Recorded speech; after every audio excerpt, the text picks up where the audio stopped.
Hello students, कैसे हैं आप। स्वागत है आपका आपके अपने YouTube channel the Guru chemistry classes Pilani में। मैं हूं प्रदीप शर्मा और प्यारे बच्चों, इस वीडियो में हम पढ़ेंगे gold number and protection of colloid class 12th surface chemistry chapter का ये टॉपिक है। बहुत अच्छा टॉपिक है बच्चों। गोल्ड नंबर की डेफिनेशन बोर्ड एग्ज़ाम, किसी भी बोर्ड के एग्ज़ाम में काफ़ी इंपॉर्टेंट ये क्वेश्चन रहता है और बिल्कुल सिंपली हम गोल्ड नंबर की डेफिनेशन को इतना अच्छे से समझेंगे कि आप कभी इसको नहीं भूलेंगे। ठीक है, साथ ही साथ हम बात करेंगे protection of colloid. Dear students, last video में हम लोगों ने पढ़ा कि किस तरह से इलेक्ट्रोलाइट किसी कॉलॉइड का कोगुलेशन कर देता है और ये कोगुलेशन की क्वालिटी या कोगुलेशन की जो प्रोसेस है ये लायोफोबिक कॉलॉइड में बहुत जल्दी होती है। भाई लायोफोबिक कॉलॉइड जिसमें फेज़ और मीडियम के बीच में ऑलरेडी इतना रिपल्शन है जो रहना ही नहीं चाहते घुल मिल करके, उस रिपल्शन की वजह से अगर उसमें थोड़ा सा भी इलेक्ट्रोलाइट आता है तो फेज़ मीडियम से अलग हो जाती है। कैसे? कोगुलेशन। अगर कोगुलेशन नहीं पता तो पिछला वीडियो ज़रूर देखें, डिस्क्रिप्शन में लिंक है। ठीक है, अब हम चाहते हैं या आप चाहते हैं कि भाई किसी कॉलॉइड को, लायोफोबिक कॉलॉइड को, अगर उसमें थोड़ा बहुत इलेक्ट्रोलाइट मिल भी जाता है बाय द वे तो उसका कोगुलेशन ना हो।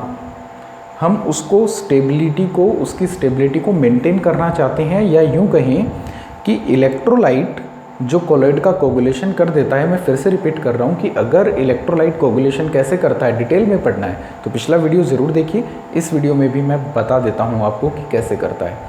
भाई इलेक्ट्रोलाइट के आयन अपने से अपोजिट चार्ज वाले कॉलॉइडल पार्टिकल्स को क्या कर देते हैं? न्यूट्रलाइज कर देते हैं। चार्ज हटा और कॉलॉइड अनस्टेबल हुआ, बिल्कुल वैसे ही जैसे सावधानी हटी दुर्घटना घटी। कहने का मतलब कॉलॉइडल पार्टिकल्स पे जब तक चार्ज है वो स्टेबिलिटी को मेंटेन कर सकते हैं, लेकिन अगर चार्ज हट जाता है तो स्टेबल नहीं रह पाएंगे। इलेक्ट्रोलाइट वही करता है, क्या करता है? चार्ज को न्यूट्रलाइज करता है। यहाँ पर मेन मुद्दा ये है कि आप किसी इलेक्ट्रोलाइट से किसी कॉलॉइड को कैसे बचा सकते हैं। इलेक्ट्रोलाइट तो क्या करेगा? कॉलॉइडल पार्टिकल्स के चार्ज को हटाएगा, पार्टिकल आपस में अटैच होंगे, कोगुलेशन हो जाएगा, फेज नीचे जमा हो जाएगी। कैसे रोकें? इसका एक तरीका है कि आप लायोफोबिक कॉलॉइड में कुछ अमाउंट लायोफिलिक कॉलॉइड की मिला दें। जी हाँ, लायोफिलिक कॉलॉइड की स्टूडेंट्स थोड़ी सी अमाउंट क्या करती है? लायोफोबिक कॉलॉइड के फेज पार्टिकल्स के चारों ओर एक प्रोटेक्टिव लेयर बना लेती है, जिससे इलेक्ट्रोलाइट के आयंस कॉलॉइडल पार्टिकल्स को अफेक्ट नहीं कर पाते। इसको कहते हैं प्रोटेक्शन ऑफ कॉलॉइड। कैसे किया? फिर से सुन लो। किसी कॉलॉइड का अगर आपको प्रोटेक्शन करना है, स्पेशली लायोफोबिक कॉलॉइड का, तो आप उसमें क्या मिलाएंगे? लायोफिलिक कॉलॉइड मिलाएंगे। लायोफिलिक कॉलॉइड क्या करेगा? उस लायोफोबिक कॉलॉइड को इलेक्ट्रोलाइट से बचाएगा, उसके कोगुलेशन को रोकेगा। इस प्रोसेस कैसे रोकेगा? उसके बाहर पार्टिकल्स के बाहर प्रोटेक्टिव लेयर बना के रोकेगा। इस प्रोसेस को हम क्या कहते हैं? Protection of colloid. अब यहाँ पे गोल्ड नंबर एक टर्म आती है। गोल्ड नंबर क्या है? इसके लिए एक स्टैंडर्ड है कि भाई कौन लायोफिलिक कॉलॉइड कितना अच्छे से प्रोटेक्शन करता है, इसका भी कोई ना कोई स्केल होना चाहिए। हमें कैसे पता चलेगा कि भाई ये जो लायोफिलिक कॉलॉइड है ये अच्छे से प्रोटेक्शन करता है? ये नहीं करता। कहने का मतलब सभी लायोफिलिक कॉलॉइड एक जैसे प्रोटेक्शन इफेक्ट नहीं रखते। लायोफिलिक कॉलॉइड क्यों मिला रहे हैं? प्रोटेक्शन करने के लिए। किसका प्रोटेक्शन? फोबिक का। किससे बचाने के लिए? इलेक्ट्रोलाइट से। अब कुछ लायोफिलिक कॉलॉइड तो ऐसे होते हैं, अच्छा देखिए, लायोफिलिक कॉलॉइड को प्रोटेक्टिव कॉलॉइड भी कह सकते हैं आप। कैसा? प्रोटेक्टिव। क्यों? क्योंकि वो प्रोटेक्शन कर रहा है। किसको किससे बचा रहा है? लायोफोबिक को इलेक्ट्रोलाइट से बचा रहा है, उसके पार्टिकल्स के बाहर लेयर बना के। अब मैं ये कह रहा हूँ कि कौन सा लायोफिलिक कॉलॉइड अच्छा है, ये पता लगाने के लिए गोल्ड नंबर कॉन्सेप्ट की आपको ज़रूरत पड़ेगी। तो गोल्ड नंबर एक स्टैंडर्ड है, क्या बताता है कि लायोफिलिक कॉलॉइड कौन सा अच्छा है। ठीक है, कैसे बताता है? देखिए, गोल्ड नंबर क्या है? गोल्ड नंबर किसी भी लायोफिलिक कॉलॉइड का होता है या प्रोटेक्टिव कॉलॉइड का होता है। गोल्ड नंबर किसका होता है स्टूडेंट्स? लायोफिलिक कॉलॉइड या फिर प्रोटेक्टिव कॉलॉइड का। ठीक है, जो हम यूज़ कर रहे हैं किसके लिए? किसी लायोफोबिक कॉलॉइड के प्रोटेक्शन के लिए। किससे? इलेक्ट्रोलाइट से उसको बचाने के लिए। तो किसी लायोफिलिक कॉलॉइड का गोल्ड नंबर क्या होगा? किसी लायोफिलिक कोलॉइड का गोल्ड नंबर वो होता है, उस लायोफिलिक कोलॉइड की मिलीग्राम में अमाउंट होती है। किस में होती है? देखिए यहाँ पे बड़ा कन्फ्यूजन होता है, अमाउंट किस में?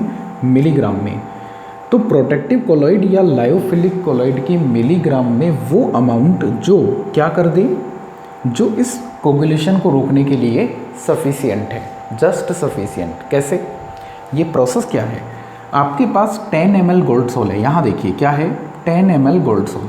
एक बार इसको छोड़ो आप, यहाँ देखो 10 ml गोल्ड सोल है।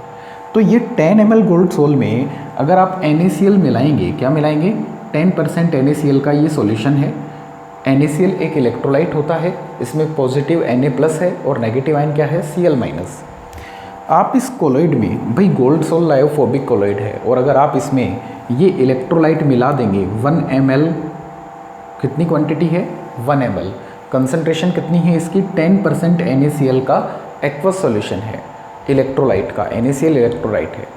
अगर आप इस 1 ml NaCl वाले सॉल्यूशन को इस 10 ml गोल्ड सोल में मिला देंगे बच्चों, तो ये इलेक्ट्रोलाइट इसका क्या कर देगा? कोगुलेशन कर देगा। ये 1 ml NaCl कितनी कंसंट्रेशन वाला? 10% कंसंट्रेशन वाला इस 10 ml गोल्ड सोल का क्या कर देगा? कोगुलेशन कर देगा। आप इसे रोकना चाहते हैं, आप इस कोगुलेशन को रोकना चाहते हैं। आप बोलेंगे सर मिलाएंगे ही नहीं। नहीं, मिलाएं तो गे, उसके बाद भी कोगुलेशन ना हो, ऐसा आप चाहते हैं। तो आप क्या करेंगे? आप करेंगे प्रोटेक्शन। कैसे करेंगे? आप बोलेंगे सर हम इस कोलॉइड में थोड़ा सा कोई लायोफिलिक कोलॉइड मिला देंगे ताकि वो इसको इस इलेक्ट्रोलाइट से बचा ले। सिंपल है बच्चों, ये इलेक्ट्रोलाइट है 10 ml gold sol lyophobic colloid है, इसको इस इलेक्ट्रोलाइट से बचाना है। सॉरी बच्चों, ये कोलॉइड है, लायोफोबिक गोल्ड सोल क्या है? कोलॉइड है, और आपको इसको इस इलेक्ट्रोलाइट से बचाना है। बचाने के लिए आपने क्या किया? कोई प्रोटेक्टिव कोलॉइड यूज़ किया, लायोफिलिक कोलॉइड आपने यूज़ किया।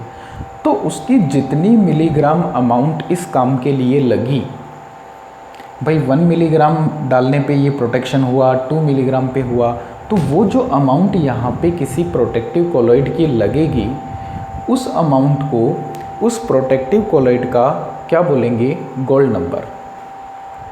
समझ में आई बात?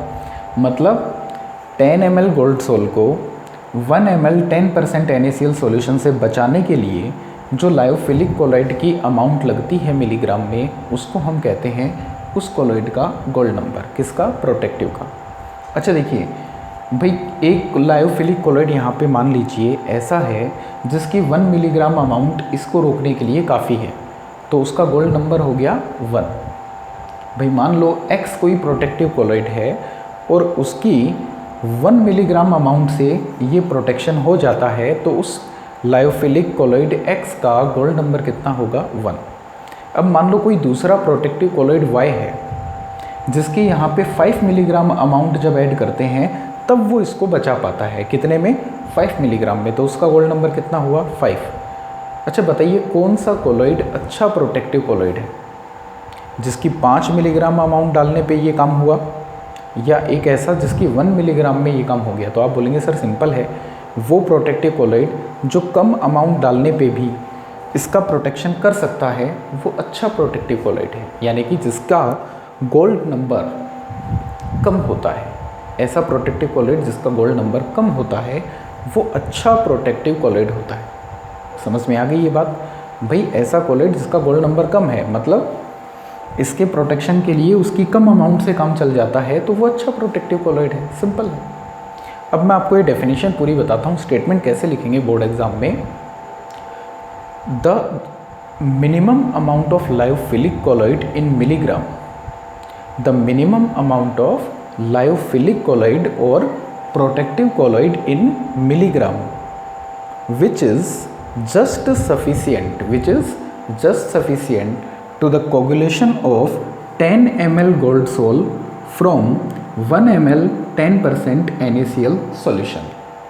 यानी कि प्रोटेक्टिव कोलॉइड की मिलीग्राम में वो अमाउंट जो काफ़ी है किसको रोकने के लिए? 10 ml गोल्ड सोल के 1 ml 10% NaCl से होने वाले कोगुलेशन को रोकने के लिए। तो वो होगा गोल्ड नंबर प्रोटेक्टिव कोलेट का। क्लियर है स्टूडेंट्स? कोई डाउट हो कमेंट करके पूछ सकते हैं, डेफिनेटली आपको रिस्पॉन्स दिया जाएगा। Thank you for watching. अगर चैनल को सब्सक्राइब नहीं किया है अभी भी कर लें, बेल आइकन दबाएं। बहुत अच्छे छोटे छोटे वीडियोस में आपके ढेर सारे कॉन्सेप्ट्स हम यहाँ पर क्लियर करने वाले हैं। Thank you students, thank you very much for watching.